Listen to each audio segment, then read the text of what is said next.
रामकृष्ण हरी मंडळी, मी प्राजक्ता आपल्या या चॅनलमध्ये तुम्हा सर्वांचे हार्दिक स्वागत करते। आज आपण बनवणार आहोत अगदी खुसखुशीत, बाहेरून कुरकुरीत आणि आतून मऊ असा परफेक्ट साबुदाणा वडा।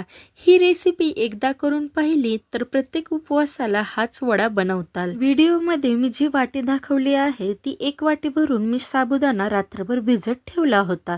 शाबूमध्ये जास्त पाणी घालायचं नाही, साबुदाणा पूर्ण बुडेल पाण्यामध्ये इतकंच पाणी ठेवायचं। असा शाबू तुम्ही बघू शकता की माझा असा मोकळा राहिलेला आहे, एकदम चिकटलेला नाही। रात्रभर जर साबुदाणा भिजत नाही ठेवला तर कमीत कमी 5 ते 6 तास त्याला चांगलं भिजू द्या। आता तुम्ही व्हिडिओमध्ये बघू शकता की या ठिकाणी मी 3 बटाटे घेतलेले आहेत, 2 मीडियम साईजचे आणि एक छोटा बटाटा घेतलेला आहे। 2 मोठ्या आकाराचे बटाटे घेतले तरी देखील चालतील। आता हा जो साबुदाणा आहे ना, हा एका मी मोठ्या बाउलमध्ये काढून घेते, मोकळा करून घेते। आता बघू शकता एका वाटीचा किती मोठा फुगून साबुदाणा झालेला आहे। या ठिकाणी जो वापरलेला आपण बटाटा आहे ना, तो मी उकडून घेतलेला आहे। आता त्याची साल काढून ना हा मी किसून घेते, तुम्ही त्याला मॅश करून पण घेऊ शकता। तर साबुदाण्याच्या वड्यामध्ये टाकण्यासाठी ह्या ठिकाणी मी हिरवी मिरची घेतलेली आहेत, 5 हिरव्या मिरच्या घेतलेल्या आहेत। तुम्ही तुमच्या आवडीनुसार तिखटाचे प्रमाण कमी जास्त करू शकता। आता ही जी हिरवी मिरची आहे ना, ही मी बारीक वाटून घेते आणि मिरची वाटल्यानंतर याच्यामध्ये मी अर्धी वाटी शेंगदाणे भाजलेले टाकणार आहे। हे पण आता आपण ओबडधोबड वाटून घेणार आहोत। तुम्ही व्हिडिओमध्ये बघू शकता की हे एकदम मी बारीक वाटलेलं नाही, मोठाडच वाटलेला आहे आणि याच्यातले काही शेंगदाणे अर्धे झालेले आहेत आणि काही अख्खे देखील आहेत। अशाच प्रकारे आपल्याला हे कूट वाटून घ्यायचं आहे। आता भिजलेला साबुदाणा एका मोठ्या बाउलमध्ये आपण मोकळा करून घेतलेला आहे। त्याच्यात उकडलेला बटाटा खिसून मी घेतलेला आहे, तो टाकलेला आहे आणि हे जे शेंगदाणा बारीक केलेला आहे ना, मिरची आणि शेंगदाणे, ते पण कुठे याच्यामध्ये मी टाकून घेणार आहे आणि टेस्टनुसार याच्यामध्ये मी अर्धा चमचा मीठ टाकलेला आहे। जर गरज वाटली तर आपण परत अजून थोडं मीठ याच्यामध्ये ॲड करणार आहोत। आता हे जे मिश्रण आहे ना, हे एकजीव करून घेऊया आपण। आता हे मिश्रण मिक्स केल्यानंतर याच्यामध्ये मला थोडीशी मिठाची गरज वाटली म्हणून मी थोडंसं मीठ टाकलेलं आहे आणि 1 चमचा पाण्याचा शिडकावा देऊन हे पीठ मी चांगल्या प्रकारे एकदा मिक्स करून घेणार आहे। आता हे चांगल्या प्रकारे मिक्स केल्यानंतर याला आपण थोडा वेळ रेस्टसाठी ठेवून देऊया। तोपर्यंत आपण वड्यासोबत खाण्यासाठी चटणी बनवूया। चटणी बनवण्यासाठी मिक्सरच्या भांड्यामध्ये मी 1 छोटा चमचा बारीक चिरलेलं खोबरं सुकं टाकलेलं आहे, टेस्टनुसार 2 मिरच्या टाकलेल्या आहेत, एक छोटासा अद्रकचा तुकडा टाकलेला आहे, एक छोटी वाटी भरून मी भाजलेले शेंगदाणे टाकलेले आहे आणि टेस्टनुसार याच्यामध्ये मीठ ॲड केलेलं आहे। आता हे वाटून घ्यायचं आहे आपल्याला आणि त्याच्यामध्ये थोडंसं पाणी पण ॲड करायचं आहे वाटताना। आता व्हिडिओत तुम्ही चटणी बघू शकता की त्याची कन्सिस्टन्सी कशी आहे।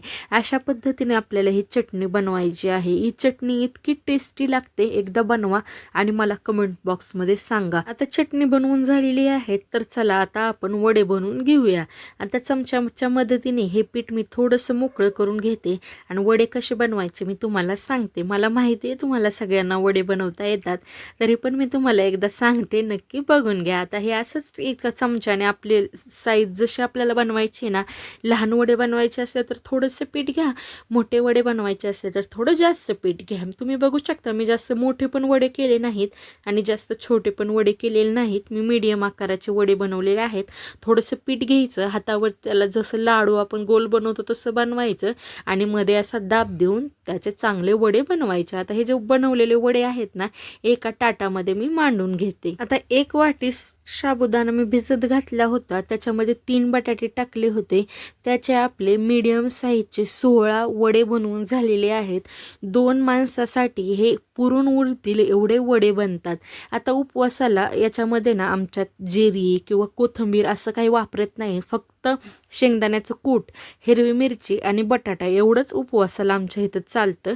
त्याच्यामुळे हे 3च पदार्थ मी या ठिकाणी यूज केलेले आहेत। तर चला, बोलता बोलता आपलं तेल पण गरम झालेलं आहे। आता जास्त तेल टाकायचं नाही, मी तुम्हाला आधी पण सांगितलं होतं, जेवढं गरजेचं आहे तेवढंच तेल वापरायचं, परत खरकटे तेल हेल्थसाठी चांगले नाही। आता मी याच्यामध्ये थोडं तेल यूज केलेलं आहे। चांगलं तेल गरम झालं की एक एक करून आपल्याला याच्यामध्ये वडा सोडायचं आहे. स्टार्टिंगला तेल चांगलं तापून द्यायचं. तेल चांगलं तापलं की मग मीडियम फ्लेम करायची आणि त्याच्यामध्ये एक एक करून वडा सोडायचा. हे जे वडे आहेत ना हे आपल्याला मीडियम फ्लेमवरच तळायचे आहेत. वडा टाकल्या ना स्टार्टिंगला 30 ते 40 सेकंद त्याला हलवायचं नाही. जर लगेच हलवलं का वडे आपले तुटतात. त्यामुळे 30-40 सेकंदानंतर मग असं उलटण्याच्या साहाय्याने त्याला वेगळं करायचं. मीडियम फ्लेमवर वडा चांगला तळला का म्हणजे आतून पण तो चांगला वाफरला जातो आणि बाहेरून पण चांगला भाजून निघतो. जर हाय फ्लेमवर तळलं तर आतून कच्चा राहतो आणि बाहेरून करपून जातो.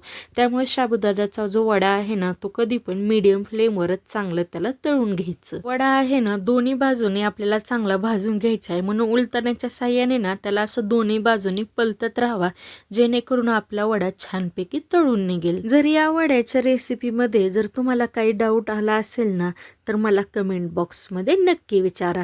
आता हे आपले वडे जे आहे ना तुम्ही बघू शकता की मस्तपैकी फुगलेले आहेत. मीडियम फ्लेमवर याला छानपैकी दोन्ही बाजूने आपल्याला तळून घ्यायचं आहे. तुम्ही बघू शकता की आपल्या वड्याचा जो कलर आहे ना तो चेंज पण झालेला आहे. चांगला सोनेरी कलर आलाय आणि वडे पण आपले चांगले फुगलेले आहेत. याचा अर्थ आपला वडा तयार झालेला आहे. तर चला झाऱ्याच्या मदतीने याला बाहेर काढून घेऊया आणि याचं तेल चांगलं निथळून देऊया. तर तेल निथळल्यानंतर हे वडे आहेत ना आपण एका प्लेटमध्ये काढून घेऊया. बाकीचे जे वडे राहिलेले आहेत ना ते पण सेम याच पद्धतीने आपल्याला तळून घ्यायचे आहेत. तर अशा पद्धतीने आपले साबुदाण्याचे वडे बनवून तयार झालेले आहेत. हे वडे तुम्ही दही सोबत देखील खाऊ शकता. खूपच टेस्टी लागतात आणि आपण जी चटणी बनवलेली आहे ना त्याच्यासोबत तर खूप म्हणजे खूपच टेस्टी लागतात. जर ही रेसिपी तुम्हाला आवडली असेल ना तर प्लीज आपल्या व्हिडिओला लाईक करा, चॅनेलला सबस्क्राईब करा आणि व्हिडिओ तुमच्या फ्रेंड्ससोबत शेअर करा.